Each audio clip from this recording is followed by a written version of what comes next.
El cáncer es el problema sociosanitario más importante del mundo. 1 de cada 2 hombres y 1 de cada 3 mujeres lo padecerá a lo largo de su vida. Hoy contamos con una eminencia dentro de la investigación oncológica. Su nombre es Elizabeth Arrojo, la principal investigadora con oncotermia en la sanidad pública española. Ella es la responsable del nacimiento del Centro Nacional de Prevención de Cáncer, es directora médica del Instituto de Oncología Avanzada, reconocida por Estados Unidos como persona extraordinaria en las ciencias, que por si usted no lo sabe, le cuento que es el mismo reconocimiento que se le da a los premios Nobel que desarrollan su labor en el país. Es además presidenta de la Sociedad Internacional de Hipertermia Clínica y tutora de la Sociedad Europea de Oncología Radioterápica. Su investigación en esta materia la ha posicionado como una de las figuras más influyentes en su campo. Fruto de este excelente trabajo, ha recibido numerosos premios. Vamos a hablar con ella de los avances que hay ya y del futuro que nos espera para la prevención y cura del cáncer. Un auténtico lujo. Bienvenida, doctora Arrojo. Un placer, María. Muchísimas gracias por invitarme a estar aquí. En el año 2014, con tus investigaciones hiciste un descubrimiento que lo que suponía era que el tratamiento para curar el cáncer de mama se aceleraba muchísimo con una única sesión, condensabas lo que eran 10 sesiones de radioterapia. ¿Qué supuso esto en cuanto a avance para la cura del cáncer? Pues supuso algo muy importante para mí. Eso lo hice a los 9 meses de ser especialista ya en oncología. Era una idea que yo me traía de Estados Unidos y al final yo soy asturiana y las pacientes en este caso, sufren mucho los efectos de tener que ir de manera diaria durante 7 semanas a tratarse con radioterapia al hospital después de 6 meses de tratamiento con quimioterapia o una cirugía. Es algo que resulta muy duro, ¿no? Entonces pudimos hacer un tratamiento que consiste en aplicar lo que se llama braquiterapia, es un tipo de radiación que se pone con unas agujas dentro del tumor.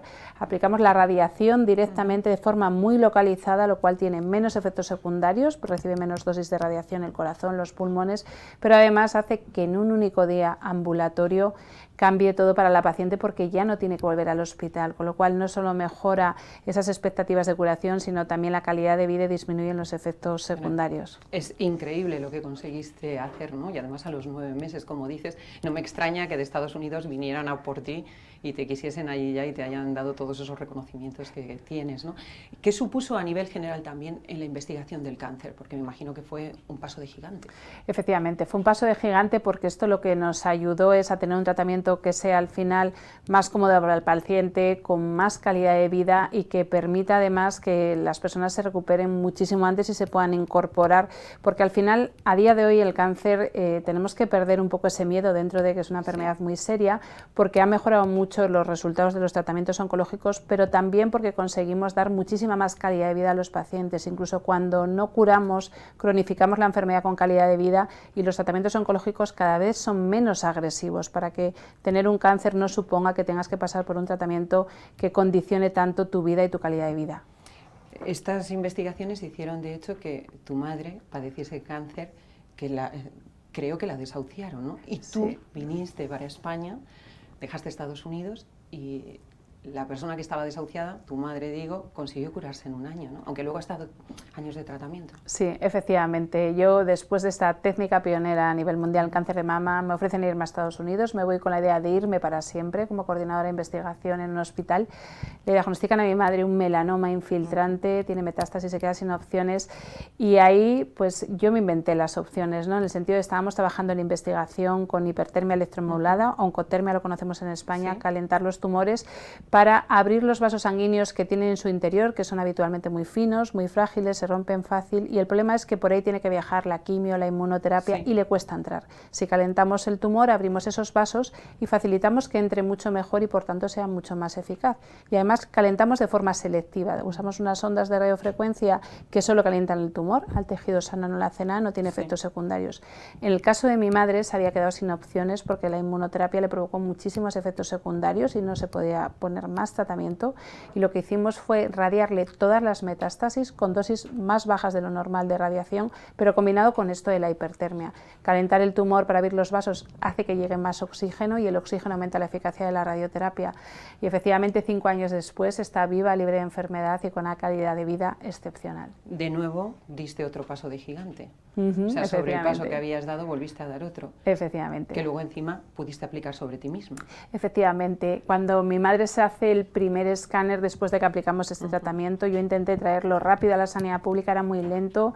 Fundé IMOA, el Instituto Médico de Oncología Avanzada en Madrid, de carácter pues, privado, ¿no? Para poder traer esta técnica, tratarla, y a los 3 meses, cuando hacemos el primer escáner y vemos que todo está bien, a mí me diagnostican el mismo cáncer que a ella. Esto para mí fue algo pues, muy sorprendente. Tengo muy claro a día de hoy que uno de los grandes predisponentes, porque nos hicimos un test genético y no era hereditario, fue el estrés que yo viví durante ese tiempo, ¿no? Y al final pues, tuve que aplicar en mí misma todo aquello que habíamos hecho con mi madre para afortunadamente estar bien a día de hoy. Hablas del estrés. ¿En qué medida el estrés y los hábitos de vida pueden provocar un cáncer o no evitar que suceda, ¿no?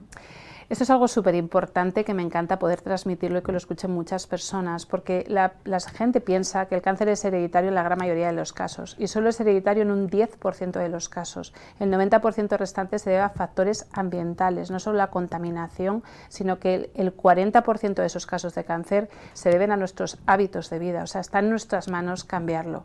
El estrés es uno de los grandes predisponentes, es el menos cuantificado porque no se han hecho tantos estudios. De Creo hecho, que tú estás trabajando en ello ahora, ¿no? Efectivamente. Ahora tenemos un estudio, un proyecto para iniciar un estudio para evaluar qué impacto tiene el estrés no solo en el cáncer sino en la enfermedad, porque sabemos que el 80% de las consultas de urgencias vienen desencadenadas por enfermedades derivadas del estrés o la ansiedad, y al final vivimos en una sociedad cada vez más estresada que está generando descargas de cortisol. Ese estrés es súper importante, y el cortisol suprime el sistema inmune, y el sistema inmune es el que nos defiende de las infecciones, de las enfermedades y entre ellos el cáncer, porque todos los días se dividen células mal en el organismo, pero el sistema inmune las ve y las elimina.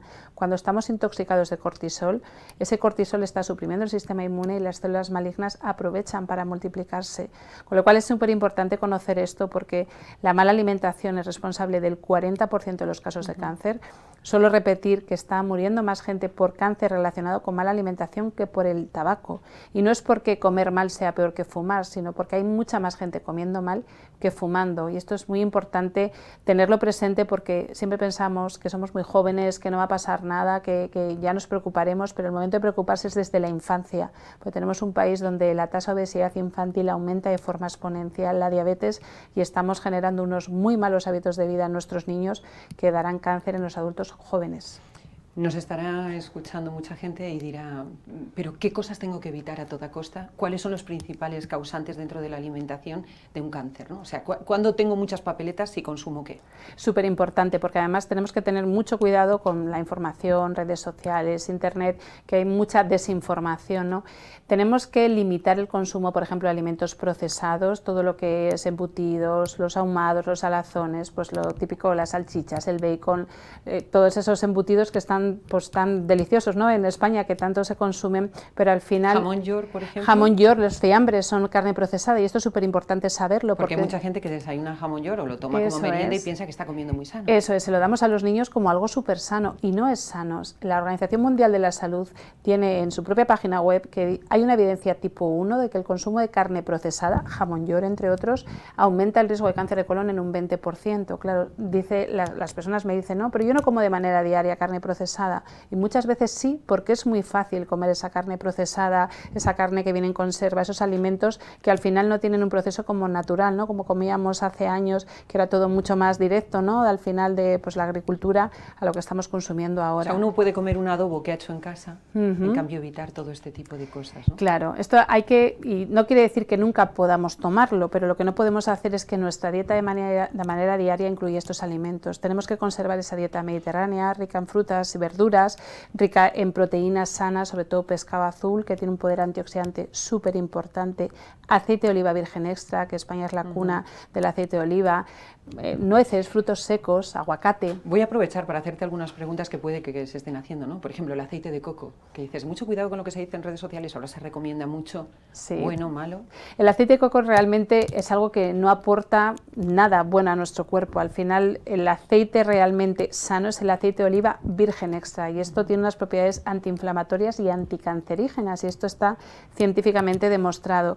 Es como el mito que hay de los hidratos de carbono. Ahora existe una tendencia a decir que los hidratos de carbono son súper perjudiciales, que no debemos tomarlos, y no es así. De hecho, un ejemplo muy claro es en los deportistas. Consumen una grandísima cantidad de hidratos de carbono y no tienen cáncer. Son necesarios también para nuestro cerebro. Efectivamente. ¿Qué ocurre? Que ahí se mezcla lo que son los azúcares. Los azúcares añadidos, que siempre se dice, el azúcar alimenta el cáncer, ¿no? No es directamente así. Lo que ocurre con el azúcar es que genera picos de glucosa, y la glucosa estimula la insulina, y la insulina es una hormona que puede estimular el crecimiento de las células malignas, pero no solo el azúcar estimula esa glucosa.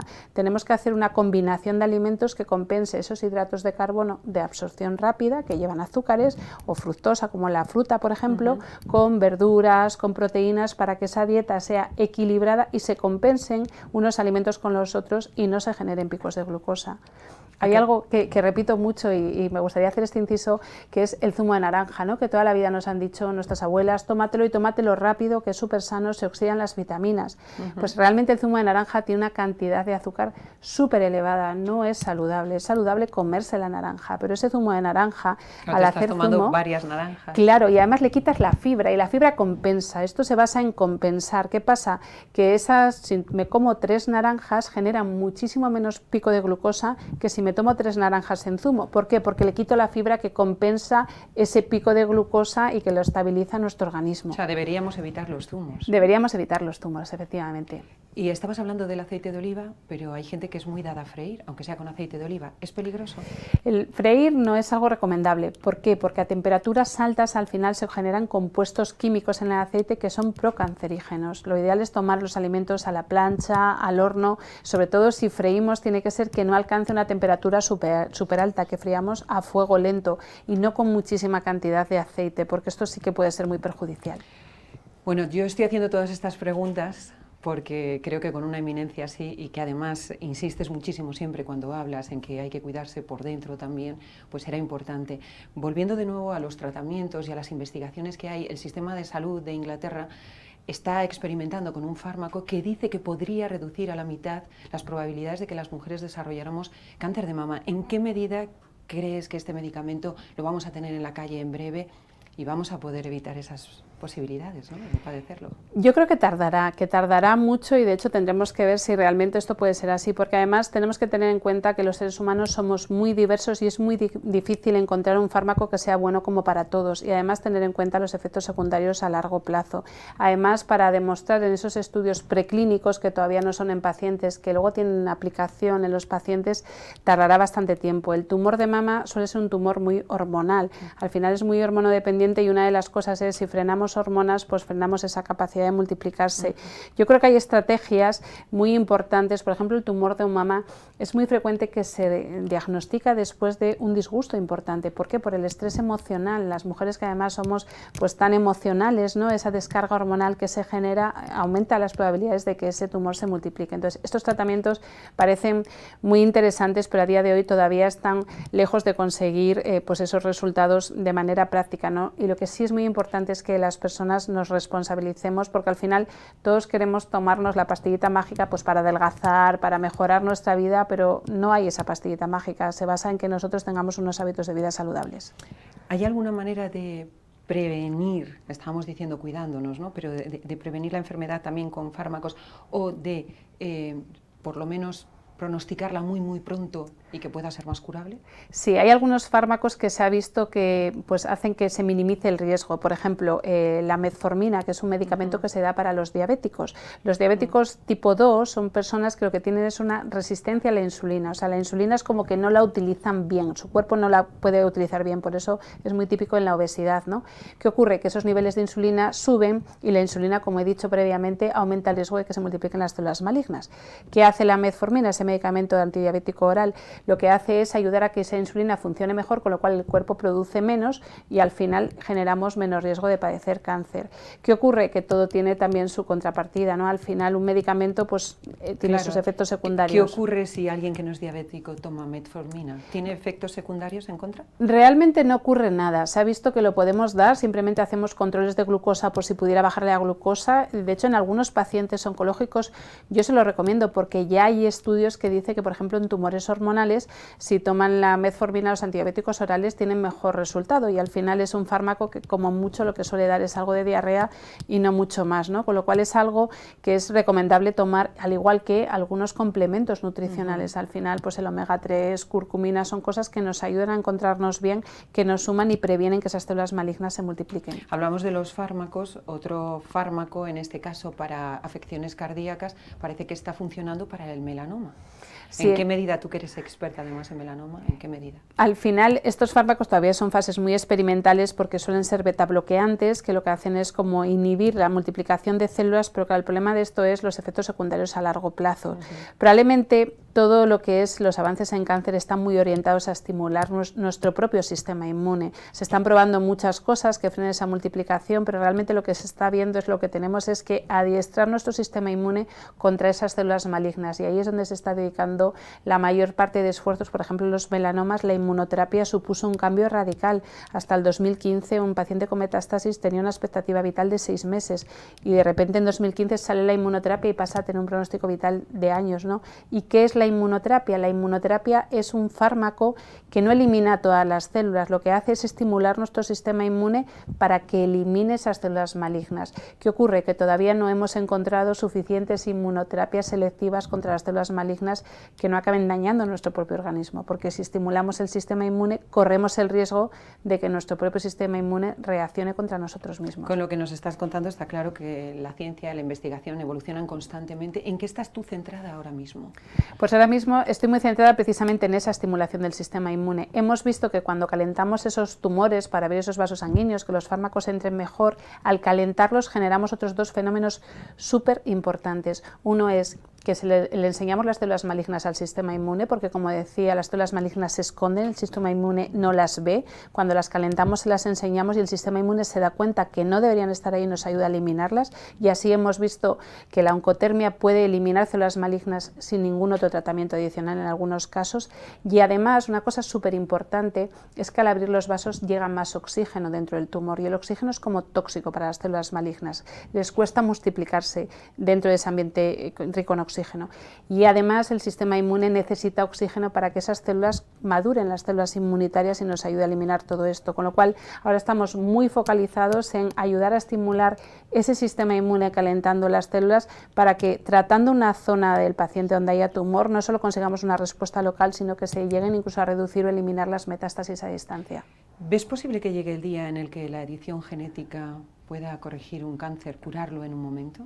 La edición genética nos va a ayudar mucho, y es más, hay una parte súper importante a conocer, que es la epigenética, que es la capacidad que los seres humanos, nosotros mismos, sin ningún fármaco, tenemos de modificar nuestro genoma. Esto parece muy sorprendente, pero todos nacemos con un genoma y son los genes que tenemos heredados, pero podemos cambiar la función, podemos apagar y encender genes con nuestros hábitos de vida, y esto es muy trascendental, porque no solo la alimentación, el ejercicio físico, esa vida sana, rica en antioxidantes, sino que la gestión del estrés puede ayudar a que encendamos genes buenos y que además cambiemos el material genético que van a heredar nuestros hijos. O sea que con el estrés deterioramos directamente. Efectivamente, esto se ha visto que se producen cambios en las funciones de esos genes, como decía antes, se encienden o se apagan con ese estrés. ¿Por qué? Por el cortisol. El cortisol al final bloquea muchas funciones muy positivas de nuestro organismo.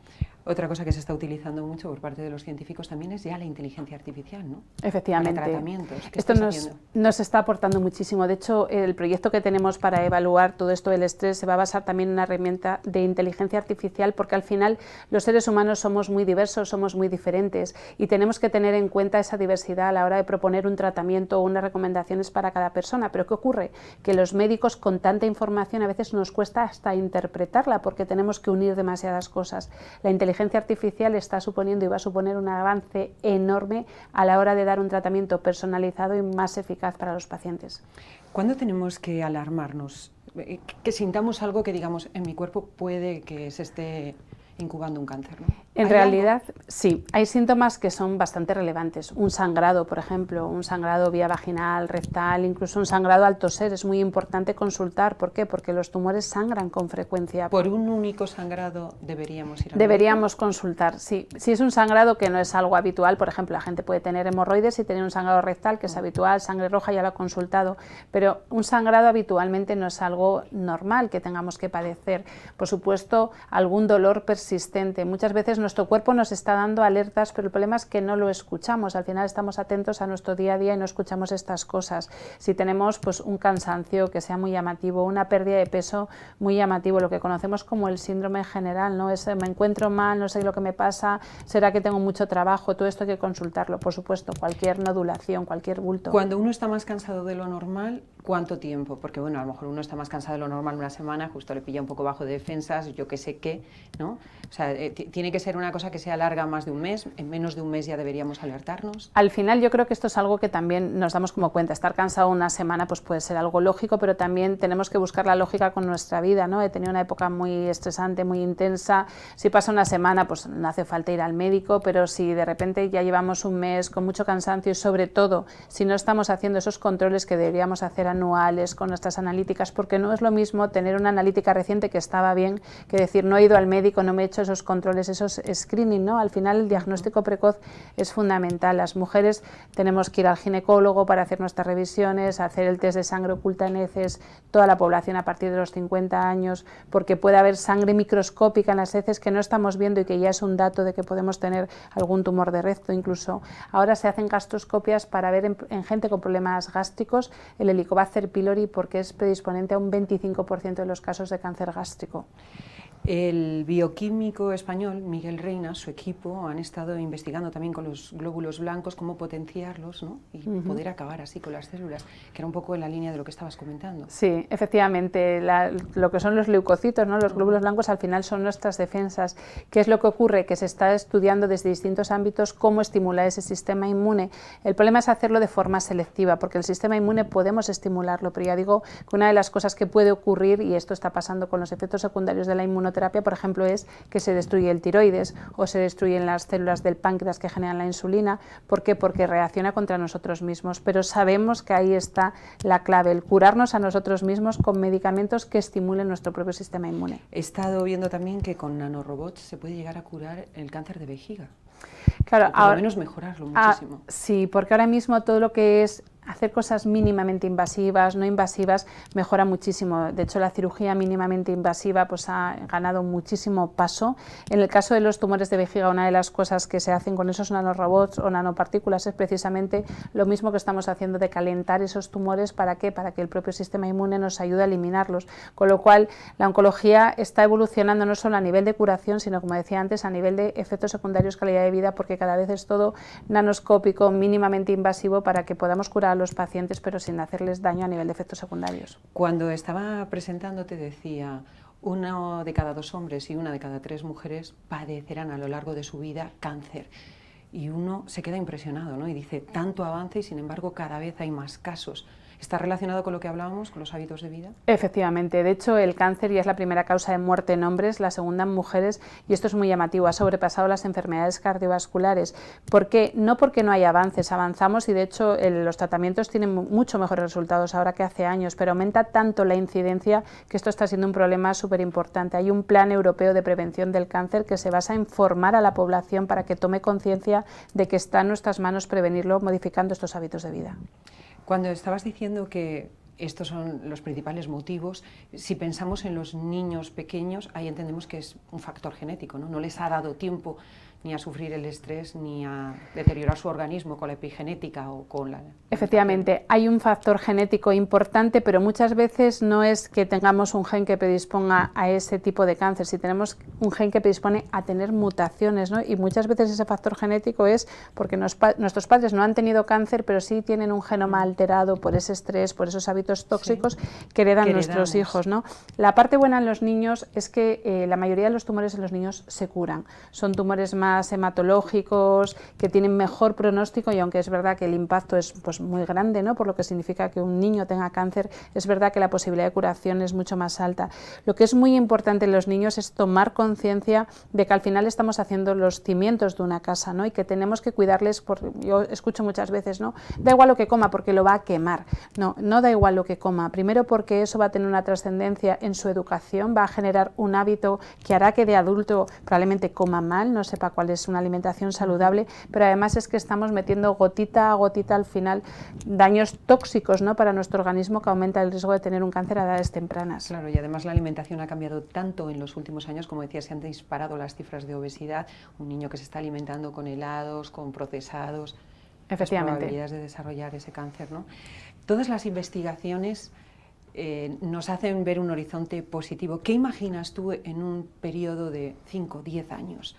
¿Grandes cambios? Yo creo que va a haber grandes cambios. Yo creo que va a haber grandes cambios porque estamos muy cerquita realmente de que el cáncer pues ocurra un poco como lo que ocurrió con el SIDA, ¿no? Al final era una enfermedad súper grave, pero ahora mismo las cosas han cambiado muchísimo. Al final el cáncer, llegar a la cura del cáncer va a ser muy, muy difícil, probablemente casi imposible, pero llegar a la cronificación en aquellos casos en los que nos conseguimos curar, y una cronificación con calidad de vida, yo creo que está mucho más a nuestro alcance.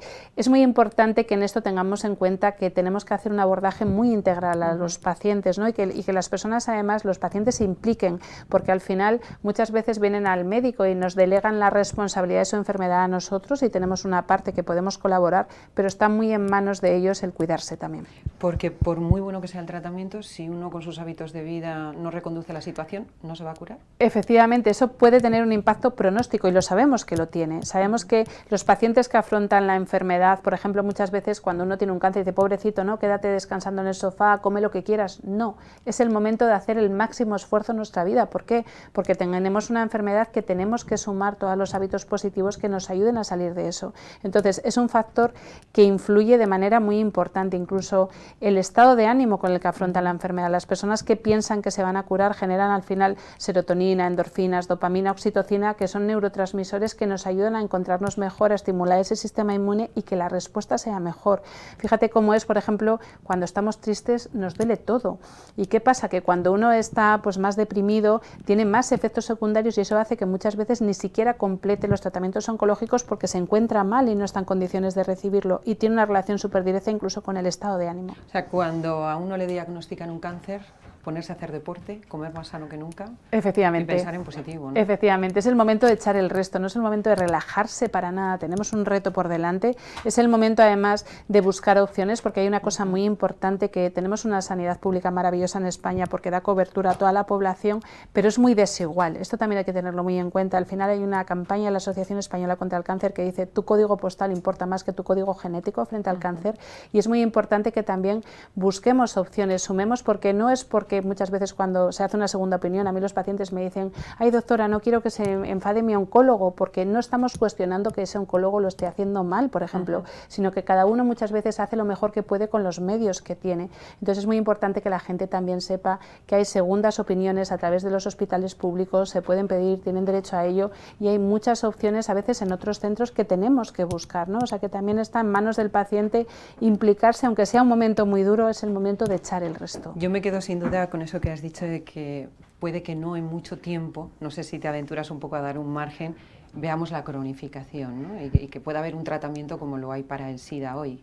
Sí, fíjate, yo creo que de aquí a 10 años eso va a pasar, porque es que ya está pasando cada vez más. Más del 60% de los casos se curan, y los que no se curan tenemos pacientes con metástasis de un tumor de páncreas, por ejemplo, que llevan con nosotros vivos 5 años con calidad de vida. El páncreas, que antes era que lo diagnosticaban claro, y moría a la nada. Esto ha cambiado de una manera súper radical. Entonces al final se trata de cronificar la enfermedad, y además yo siempre le digo a los pacientes lo mismo. Cuando me preguntan, doctora, ¿esto es curativo? Les digo, ahora mismo no.